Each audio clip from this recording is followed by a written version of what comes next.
ప్రభుత్వం ఏర్పడ్డ తర్వాత ఫిబ్రవరి 4, 2024 నాడు కులగణన చేయాలని శాసనసభలో తీర్మానం చేసుకొని తీర్మానం నుంచి నిర్ణయం నుంచి నివేదిక వరకు మళ్ళీ 2025 ఫిబ్రవరి 4 నాటి వరకు చట్ట రూపంలో చట్టము 3, చట్టము 4 ద్వారా తెలంగాణ విద్యా ఉపాధి అవకాశాలతో పాటుగా స్థానిక సంస్థల్లో 42% ఇవ్వాలనే ఆలోచన ప్రకారంగా రాహుల్ గాంధీ గారి ఆలోచన మేరకు గౌరవ ముఖ్యమంత్రి గారు కేబినెట్ అంతా కూడా కలిసి నిర్ణయం తీసుకుంది. ఆ నిర్ణయాన్ని గవర్నర్ గారు ఆమోదించి గౌరవ రాష్ట్రపతి గారికి పంపినటువంటి అంశం మీ అందరికీ తెలుసు. ఇటీవల కోర్టు ఇచ్చిన తీర్పులో భాగంగా నెల రోజుల లోపల రిజర్వేషన్లు 90 రోజుల్లో ఎన్నికలు జరపాలనేటువంటి మాట ప్రకారంగా చారిత్రాత్మకంగా 19వ కేబినెట్ ప్రజాపాలన ప్రభుత్వంలో 19వ కేబినెట్ 42% బీసీలకు రిజర్వేషన్ ఇవ్వాలి స్థానిక సంస్థల్లోని నిర్ణయం చేసిన విషయాన్ని ఒక బలహీన వర్గాల శాఖ మంత్రిగా ఈ ప్రభుత్వంలో తెలంగాణ బలహీన వర్గాల ప్రజలందరూ కూడా నా శుభాకాంక్షలు ప్రభుత్వ పక్షాన్ని తెలియజేస్తా ఉన్నాం. ఈ సందర్భంగా బిల్లులకు ఏ విధంగానైతే శాసనసభలో చట్టాల రూపం జరిగినాయో ఈ ఎన్నికలు కూడా సక్రమంగా జరగడానికి రాజకీయాలకు అతీతంగా మాటలకే పరిమితం కాకుండా రాజకీయ పార్టీలన్నీ కూడా బీసీలకు 42% పట్ల చిత్తశుద్ధితో వ్యవహారం చేయాలని సందర్భంగా కోరుతా ఉన్నాం. ఎందుకంటే ఇది చాలా కాలంగా ఉన్నటువంటి ఆకాంక్ష.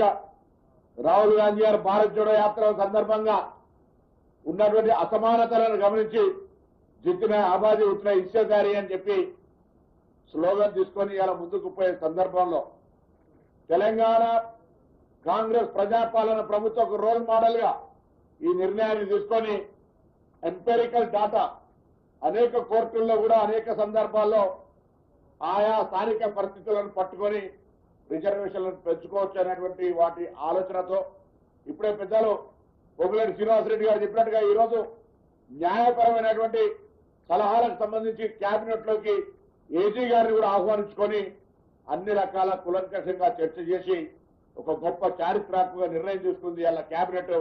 ఇలా ఈ కేబినెట్ అందరికీ కూడా ధన్యవాదాలు తెలియజేస్తా ఉన్నాం.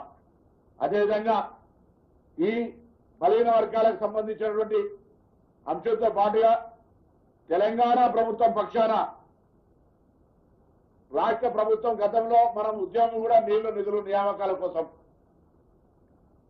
కానీ నోటీసులకే పరిమితమైనటువంటి పరిస్థితులలో తెలంగాణ ప్రజాపాలన ప్రభుత్వం అధికారంలోకి వచ్చిన తర్వాత ఇప్పటి వరకు 60,000 ఉద్యోగాలను నింపడం జరిగింది ప్రభుత్వం.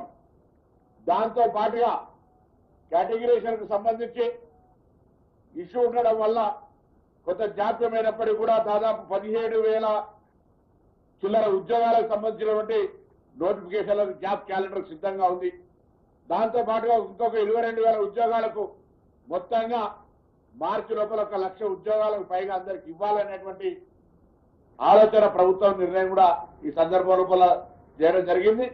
దాంతో పాటుగా రాష్ట్రంలో పనిచేస్తున్న ప్రతి ఉద్యోగి పట్ల గతంలో ఉద్యోగ సంఘాలతో చర్చ జరిగిన సందర్భంగా కావచ్చు బయట రకరకాలుగా వివిధ హోదాలో ఉన్నటువంటి వాళ్ళందరూ కూడా స్ట్రీమ్లైన్ చేయాలనేటువంటి దాని కొరకు ఒక ఆఫీసర్స్ కమిటీ చేసి కూడా అంత స్ట్రీమ్లైన్ చేసే నిర్ణయం తీసుకోవడం జరిగింది.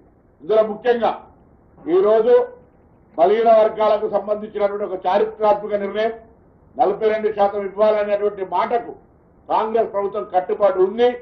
దీన్ని సాఫీగా ఎన్నికలు జరిగే విధంగా అందరూ కూడా సహకరించాలని ఒక బలహీన వర్గాల రాష్ట్ర మంత్రిగా ఈ సందర్భంగా కోరుతా ఉన్నారు. పెద్దలు శ్రీహరి ముదిరాజు గారు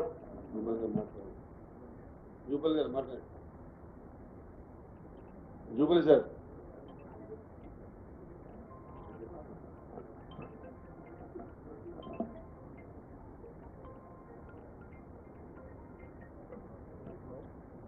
మీడియా మిత్రులకు నమస్కారం. వాస్తవంగా చాలా అదృష్టవంతుడిని. నాకు ఇచ్చిన శాఖలు 2 శాఖల్లో ముఖ్యమైనటువంటి నిర్ణయాలు తీసుకుని క్రీడా శాఖలో ఒక స్పోర్ట్స్ పాలసీని తీసుకొని క్రీడా ప్రేమికులు క్రీడాకారులకు అందరికీ కూడా మంచి ఎర్ర తివాచి పరిచి వారి